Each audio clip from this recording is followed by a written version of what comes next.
Bonjour à tous et bienvenue sur le VPL Record d'Agir Autrement. Avant tout, n'oubliez surtout pas de liker, partager et de vous abonner si ce n'est pas le cas pour plus de vidéos instructives.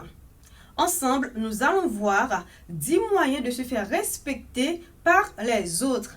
Et oui, le respect, ça se mérite. Premièrement, se respecter soi-même, c'est-à-dire avoir le contrôle de soi, connaître tes points forts et tes points faibles, tes faiblesses. Par exemple, un leader, un cadre de service, s'il ne se respecte pas soi-même, est-ce que ses employés vont le respecter? Non, je ne crois pas. S'il parle mal à ses employés, on ne peut pas le respecter, c'est normal. Il doit faire ce qu'il demande aux autres, il doit être le premier à donner l'exemple. Deuxièmement, tenir tes engagements.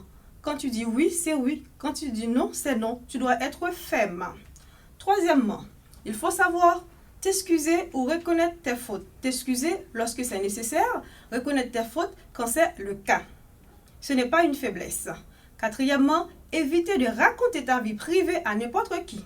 Surtout sur ton lieu de travail. Surtout vous les filles. Sincèrement, allez, c'est pas bien à faire. Parler de ta vie privée aux autres. Après, lorsque tu veux que les choses s'arrangent, c'est trop tard parce que tout le monde connaît déjà ta vie privée. On n'a plus de respect pour toi. Cinquièmement, affirme tes opinions et lorsque tu n'es pas en accord avec une idée, faites-le savoir, mais sans violence, sans t'énerver pour autant. Sixièmement, évitez de parler en mal contre quelqu'un, surtout derrière son dos, car qui frappe par l'épée périra par la même épée. D'accord? Ne fais jamais à autrui ce que tu ne veux pas qu'on te fasse à toi-même. Septièmement, savoir garder un secret. Eh oui, ça c'est vraiment très important. Savoir garder un secret. Lorsqu'on te confie un secret, tu le gardes pour toi. Tu ne vas pas le raconter à n'importe qui, à le premier venu. Non. Surtout, on vit dans un monde où l'homme est un loup pour l'homme.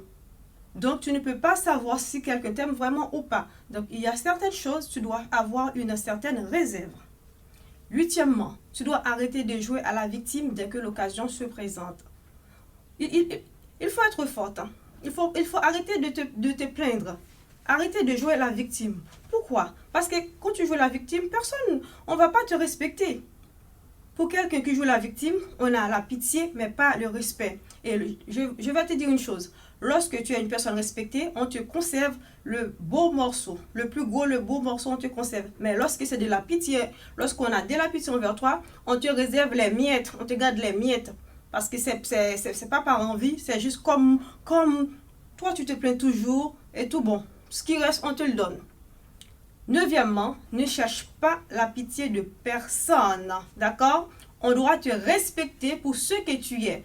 Ne cherche pas à plaire aux autres à tout prix. Non, tu dois être toi-même avec tes défauts et tes qualités. Parce qu'on est tous des personnes à part entière. On est différentes. Dixièmement, aime-toi toi-même. Tu dois être ton premier fan. Au lieu de courir derrière des stars qui ne savent même pas si tu existes, tu dois t'aimer toi-même. D'accord? Tu dois faire des choses qui sont bonnes pour toi. Tu dois te mettre en valeur. Personne ne va pas le faire à ta place. Non. Comme disent les plus jeunes, kiffe-toi toi-même. Ton premier fan, ça doit être toi. Ton star, c'est déjà toi. Si tu cours derrière les stars, et toi qui vas courir derrière toi. Onzièmement, ça c'est vraiment très important. Qu'il s'agisse d'une fille ou d'un garçon, d'une femme ou d'un homme, ça c'est vraiment très important. Gardez bien ça dans la tête. Ne force ni l'amour ni l'amitié de personne. Ne force ni l'amour ni l'amitié de personne. Les gens qui t'aiment vraiment vont t'accepter tel que tu es. C'est vrai. Dans une relation, il doit toujours avoir des compromis. Mais n'essaie pas de jouer de la comédie, d'être une guignole pour plaire aux autres. Jamais. Sur ce, je vous souhaite déjà un bon week-end. Abonnez, partagez, likez sans modération. Magdala Brice à votre service. Merci de m'avoir écouté.